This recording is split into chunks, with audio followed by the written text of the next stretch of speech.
What's up, Tailgaters? My name is Tailgate Nate. Welcome back to my channel. We are going to continue with our 2021 team preview and prediction series. And today we're going to be looking at our second straight team from the great state of Florida. It's the Florida Gators up next. Can they get back to an SEC title or an SEC championship game? Maybe win it this year. You're going to find out here in a little bit. Hey, before the video starts, if you could leave a like, that would be greatly appreciated. Also subscribe, ring the bell down below. Again, you don't have to, but it really does help me out. Helps out the channel as well if you guys like what I'm putting out. You can also share the video with everyone you know. Trying to grow the channel as big as possible. That gets it out to as many people as possible. If everyone that watches this shares it with at least one person. And also leave a comment down below. You can tell me your thoughts on this video, on the Florida Gators. Just keep it PG in the comment section, please. And without further ado, let's go ahead start talking about the Gators. And the Gators last year were, dare I say, a thrown shoe away from a college football playoff berth. I mean, really. That was the joke of the season last year, right? Throwing the shoe 20 yards, kept you out of the playoffs. But hey, they did go on to lose the SEC title game to Alabama. Probably wouldn't have made the playoffs anyway. But for the sake of it, Florida had a good season last year. And this was a really good Florida team. And if it wasn't for half the team opting out in the Cotton Bowl, they wouldn't have gotten blown out by Oklahoma, which they did in the Cotton Bowl. But Florida is a team that is losing a lot of talent this year, especially on the offensive side. Their defense, in my opinion, should be pretty good this year. I'm expecting some major improvement from the Florida Gators defense this year. I know their defensive coordinator is still there, and he doesn't know how to coordinate defense super well. But with the playmakers that they have, I expect this Florida Gator defense to be somewhat better than they have been in the previous years. But let's look at what they lost before we look at what they have. Of course, Kyle Trask, the quarterback, leaving. That is huge. That is a huge loss for Florida. He was such a leader, was a Heisman runner, or was a Heisman candidate as well. And a lot of weapons being lost for whoever the new quarterback happens to be. It'll probably be Emory Jones. Mention him in a little bit. But Kadarius Toney, Trayvon Grimes, Kyle Pitts, 3 of their top 4 pass catchers are gone, leaving out of here. Kyle Pitts and Kadarius Toney, both of which being first-round draft picks in the NFL draft. So it's going to be interesting to see how Florida's offense handles the lost talent this year, because they're also losing some guys on the offensive line. Stone Forsythe and Brett Hagee are both gone.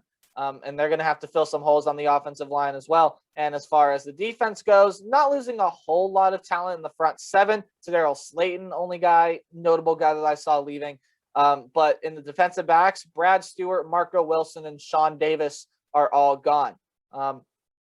But Florida still does have some great players on defense, as I'll talk about in a little bit, because as the saying goes, it's not about what you lost, it's about what you have. And of course, we'll take a look at the offensive side first. Emory Jones is probably going to end up being that starter this year. Now, does he fare well as a starter? I don't know. I don't know how Emory Jones is going to do as the starting quarterback. I think he'll be decent. I don't think he'll be anything near what Kyle Trask was. Emory Jones, I don't know that he'll have a 3,000 yard this season. 2,000 yards is a possibility. 3,000, I think, is pushing the limits of what Emory Jones might do this year. And Damian Pierce is back at running back. But they did get a huge transfer at running back in DeMarcus Bowman, a former 5-star recruit from the Clemson Tigers, transferring over to the Florida Gators. That is huge news for Florida. That running back room is now pretty deep. So the running game for Florida should be good, saying they can fix those holes on the offensive line. Jacob Copeland is back. He'll probably end up being the top target this year, unless tight end Kamar Gamble can fit into that top target. Now, replacing Kyle Pitts is going to be near impossible, but Kamar Gamble has a great size for a tight end. He's proven himself to be a decent player for the couple years that he's been there. Should fit into the starting role fairly decently. Again, it won't replace Kyle Pitts right away, but will still be a nice addition and a nice guy to fit in there. And on the defensive side, Florida's got a lot of nice players on the defensive side. Zachary Carter and a D-line linebacker combination of Brenton Cox highlights that. Also linebacker Ventrell Miller, Cox Miller, 2 of the best at their position in the country, in my opinion. You also got one of the best defensive backs in the nation in Khair Elam. Also Jason Marshall back there at defensive backs as well. So Florida's got a lot of nice players on defense. It's just whether or not that defense can be coordinated well this year. Finally, I don't expect Florida's defense to be spectacular by any means, but with the names that they have on this defense, this should be a solid defense come next season. And hey, here's a first look at the Florida Gators schedule. They went 8-4 in 2020, 8-3 in the SEC. They were SEC runner-ups again, just couldn't squeak it out against Alabama. Ended up coming back in the second half, but just couldn't pull it away. And of course, lost the Cotton Bowl, got blown out by Oklahoma. Hey, you guys know how this works. I'm going to talk about some games more than others. They're more interesting matchups to me. If it gets highlighted in green, it's a win. If it gets highlighted in red, it's a loss. Without further ado, let's go ahead and talk about the Florida Gators for the 2021 season. And they start off with two fairly easy ones, in my opinion. Two teams that are in the state of Florida. They start off with Florida Atlantic. They're getting former Miami Hurricane transfer quarterback N'Kosi Perry, but I don't think that's going to make too much of a difference. I don't think Florida Atlantic's going to be super good this year. Give me the Gators to win that one. I also think the Gators are going to be able to beat South Florida. They're going to be able to beat the Bulls. I don't think the Bulls are anything super special this year either. So Florida should get two nice wins before their toughest game of the season comes against the Alabama Crimson Tide. Now, this game is going to be played in the Swamp. This is going to be a hard game for Alabama, I feel. It's also going to be a hard game for Florida in the sense that Alabama's not going to be an easy team to beat this year. Now, Alabama's losing so much talent, yes, but people tend to look so much at what you lost, they tend to overlook what you already have. And Bama, still one of the most talented teams in the country. They're still my number one as of today. They're still my number one team in the nation as of right now because they looked really good. Bryce Young has looked really good in the spring. This Alabama team I don't know if this Alabama team is going to be stopped again this year, at least in the regular season.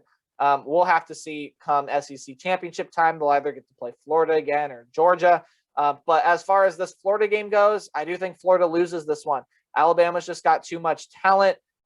Florida could make this game interesting. They can make it close, but with all the offensive talent lost for Florida and with the defense still being a question that's up in the air, if can they improve, I like the Alabama Crimson Tide to go ahead and win that game. And then a home game against Tennessee. Who knows what Tennessee is going to do this year, right? There are so many things going on with Tennessee. You got some recruiting stuff happening. There's so much happening at Tennessee. Transfers leaving. They got like 50 players leaving through the transfer portal. A new head coach coming in. How's he going to fare? And Josh Heupel. So many unanswered questions for Tennessee. I don't even know where to begin with this Tennessee program. Well, I guess I'll begin here. They're going to lose to Florida. Florida should bounce back against that Alabama game before what could prove to be a tricky road game. On the road against Kentucky, the rivalry. And Kentucky ended up winning a couple years ago, actually breaking a 20-plus game losing streak to the Florida Gators. But Florida got right back on that win streak in the years prior. Kentucky can win this game. Kentucky is the most underrated team coming into next season. You guys already know that if you've watched my most underrated teams video. Kentucky is by far the most underrated team. They are the biggest winners in the transfer portal, in my opinion. This is going to be an outstanding team this year. They can make some noise in the SEC. And this is going to be a close one. This is going to be a very, very close one. But I do have the Florida Gators barely squeaking out the win here. I just think that Florida going to be able to get it done with the defensive side. Kentucky might be able to throw the football, but I think the playmakers for Florida are going to step up on the defensive end. This could absolutely be an upset, and I would be waving that flag right now, waving that upset flag because it could happen come October 2nd. If Kentucky is up by 3 or 4 with 5 minutes left, Kentucky might very well win the game, but I see Florida being able to barely squeak that one out. That was a hard game for me to predict. And regardless of whether or not they win or lose that game, they should beat Vanderbilt. I don't think Vanderbilt's going to win a game in the SEC this year. There you go. There's my prediction. Vanderbilt 2-10, 1-11 team this year. I do like the Gators to beat Vandy. And then here's where some of the more tricky games come in for the Gators. Lots of tricky games on the schedule for Florida, but on the road against LSU. LSU was a team that beat them last year in the Swamp, dare I say, to Florida's own demise. The shoe, as a lot of people are going to call that now. The shoe throw, the shoe play, whatever you want to call it. Guy took off his shoe, chucked it 20 yards downfield. and cost Florida possibly a chance to get into the college football playoff. And this LSU team is going to be much better than they were last year. I think this is going to be a much more competitive game. It's going to be a fun game to watch, and I do have the Florida Gators losing to the LSU Tigers. I do have the Florida Gators losing to the LSU Tigers. I just think that LSU is going to be so much better than they were last year. And these are going to be two much different teams. I think Florida's going to be a little bit worse than they were last year, and LSU is going to be a little bit better. And on the road, LSU, that's a hard place to play in Death Valley. I don't think Florida's going to get out of there alive. I do think LSU is going to be able to win that game. And then they get a bye week before what also could be their hardest game of the season against the Georgia Bulldogs. In my opinion, it's the Alabama game, but this very well could be their hardest game as well against Georgia. Georgia's going to be no slouch this year. And if you've paid attention to the transfer portal, man, Georgia has got some big winners. This game has a potential to be close as it is on a neutral site, but with all the pieces that Florida's losing and with all the pieces that Georgia has coming back or / coming in, I think Florida loses that one as well. So they lose back-to-back games to SEC opponents, LSU and Georgia. I see a way they can beat LSU. I don't see a way that they can beat Georgia this year, especially with those transfers coming in. The potential to be close, especially with my estimate, at least, that Florida's defense is going to improve this year. I just don't like Florida's chances in that one, nor the Alabama game. Give me the Bulldogs to beat Florida. On the road against South Carolina is their next game, and I don't think South Carolina is going to be any sort of special this year either. They have a great running back in Kevin Harris and some nice pieces in the linebacking position. But other than that, South Carolina is not a team that you really should pay much attention to this year. Florida should be able to win that one nice and easy. Should also be able to beat the Samford Bulldogs nice and easy as well. Samford, an FCS team, Florida should have no trouble winning that one. Now on the road against Missouri. Missouri is a team that a lot of people seem to hype up, and I don't get the hype. Missouri was one of my most overhyped teams coming into this year, and I really don't see how Missouri is a top 25 potential team. A lot of people seem to think they are, which is fine. But to me, I just don't see the potential for Missouri. They're a solid team in the SEC, yes, and maybe this game is close for a quarter, 10 minutes. But I see Florida being able to run away with this one as well. I don't think Missouri is going to be super good this year. A decent team, yes. Maybe they can pull off an upset. I just don't see it. I see Missouri being a very easy middle-of-the-road SEC team. And then the rivalry that we get back this year, Florida at Florida State. Of course, the game did not get played last year for obvious reasons. If you were living under a rock, hey, COVID happened last year. This game did not get played. Florida State is a team that can surprise some people. I talked about it yesterday with Miami. This is a team that can surprise some people. If Mackenzie Milton is healthy, if the offense can improve, if the defense can take that next step, this Florida State team is going to be a threat. It's going to be a team you're going to want to watch out for. Now, this Florida State team, of course, I do believe is not going to be great this year. But again, that being said, they can surprise people, as I just hinted at. Again, if Mackenzie Milton is healthy, and this being the last game of the regular season, who knows how good or bad Florida State's going to be by this point.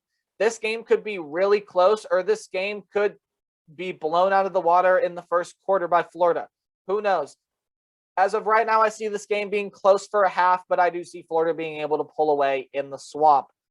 Florida State, just don't know what I think about the Seminoles this year. You got to give me some time to think about it, and you got to give me to see how they look on the field. But for me, Florida should win that game as of right now. And with that, you see 3 games highlighted in red, which means I have the Florida Gators going 9-3 in 2021. Just all the talent they're losing on offense. The defense, probably still not going to be great, but should be better. And with the combination of there being a lot of tough games on the schedule for Florida, it's not going to be an easy road back to the SEC championship game. The best case scenario I see is 11-1. Look, maybe they upset Alabama. Great. I see them dropping a game somewhere. at least a game somewhere. And the worst case scenario I have is them for 7-5. I mean, if the talent loss is so much more than we were expecting, and it impacts them so much more than we were expecting, and then if the defense is just not up to par like it has been the past couple of years, Florida could be in for a really disappointing season. I don't see that happening. 9-3, I see, is the most likely scenario for the Florida Gators. I think 2 definite losses to Alabama and Georgia. And hey, if you want to swap those LSU and Kentucky games, go right ahead. I think they're going to drop one of those 2 games. Could they win both? Yes, absolutely. Maybe they get upset somewhere else, but I have the Florida Gators going 9-3, losses to, again, Bama, LSU, and Georgia. And that's going to do it from me. Hey, that's the end of the video. Please leave a like, subscribe if you are brand new or you enjoy my content. Ring the bell as well. I'm uploading a lot this summer. You want to be sure you stick around. Leave a comment down below. Just keep it PG. Share the video as well. And tomorrow, Friday, we're going to be looking at the USC Trojans, our second team in the Pac-12. Can they make some noise in the playoff race? You're going to find out tomorrow. Remember to play hard, but tailgate harder. Again, tomorrow, we're going to be looking at USC. Goodbye.